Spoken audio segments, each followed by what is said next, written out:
സെക്രട്ടേറിയറ്റിന് മുൻപിൽ 13 ദിവസമായി നടത്തിവന്നിരുന്ന അനിശ്ചിതകാല സമരം അവസാനിപ്പിച്ച് അങ്കണവാടി ജീവനക്കാർ. ധനമന്ത്രി കെ.എൻ. ബാലഗോപാലുമായി നടത്തിയ ചർച്ചയിൽ ലഭിച്ച ഉറപ്പിനെ തുടർന്നാണ് സമരം അവസാനിപ്പിച്ചത്. 3 മാസത്തിനകം പ്രശ്നപരിഹാരം ഉണ്ടാക്കാമെന്നാണ് സർക്കാരിന്റെ ഉറപ്പ്. അനിശ്ചിതകാല സമരത്തിന്റെ 13ാം ദിവസമാണ് സർക്കാരിന്റെ ഭാഗത്തുനിന്ന് ഒരു ഇടപെടൽ ഈ സമരക്കാരുമായി ബന്ധപ്പെട്ട് നടന്നിരിക്കുന്നത്. വിവിധ ആവശ്യങ്ങൾ, അതായത് അവരെ തൊഴിലാളികളായി ജീവനക്കാരായി അംഗീകരിക്കുക, സർക്കാർ ജീവനക്കാരായി അംഗീകരിക്കുക തുടങ്ങിയ ആവശ്യങ്ങൾ ഉന്നയിച്ചുകൊണ്ടായിരുന്നു 13 ദിവസമായി ഈ അനിശ്ചിതകാല സമരം തുടരുന്നത്. രാവിലെ കെ.സി. വേണുഗോപാലാണ് ഇന്ന് ഈ പ്രതിഷേധ മാർച്ച് ഇവിടെ ഉദ്ഘാടനം ചെയ്തത്. അതിന് പിന്നാലെയാണ് ധനമന്ത്രിയുടെ ഭാഗത്ത് നിന്ന് ഒരു ഉറപ്പ് ലഭിക്കുകയും സമരം അവസാനിപ്പിക്കാനുള്ള ഒരു തീരുമാനത്തിലേക്ക് എത്തുകയും ചെയ്ത് ഇപ്പോൾ ഈ സംഘടനയുടെ ഭാരവാഹികൾ തന്നെ നമ്മളോടൊപ്പം ചേരുന്നു.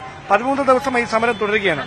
മറുവശത്ത് 50 ദിവസത്തിലേക്ക് കടക്കുകയാണ് ആശമാരുടെ സമരം. എന്തുറപ്പിലാണ് നിങ്ങൾ ഈ സമരം അവസാനിപ്പിക്കുന്നത്? നമുക്ക് മെനിങ്ങാന്ന് നമ്മളെ ചർച്ചയ്ക്ക് വിളിച്ചിരുന്നു. അപ്പോഴത്തേക്ക് അതിൽ പറയുന്നത് 3 മാസത്തിനുള്ളിൽ നിങ്ങളുടെ എല്ലാ പരിഹാരങ്ങളും കണ്ടെത്തും. ഞങ്ങളത് ഭരണസമിതിയുടെ ഒരു കമ്മീഷനിൽ വെച്ച് തീരുമാനം എടുത്തിട്ട് നിങ്ങൾക്ക് ഞങ്ങൾ അത് അറിയിക്കുന്നതാണ് എന്ന് പറഞ്ഞു. പക്ഷേ ഈ 90 ദിവസത്തിനുള്ളിൽ നമ്മുടെ പരിഹാരങ്ങൾ കണ്ടെത്തിയില്ല എന്നുണ്ടെങ്കിൽ 91ാമത്തെ ദിവസം നമ്മൾ അതിശക്തമായിട്ട് തന്നെയാണ് എന്തായാലും നിരാകരണം നമ്മുടെ ഫാമിലിയോട് വന്നു കിടക്കാനാണ് നമ്മൾ എല്ലാവരും ഉദ്ദേശിച്ചിരിക്കുന്നത്. അതായത് 3 മാസത്തിനകം ഒരു കമ്മീഷനെ നിയോഗിക്കുമെന്നാണ് ഉറപ്പ്, അല്ലേ?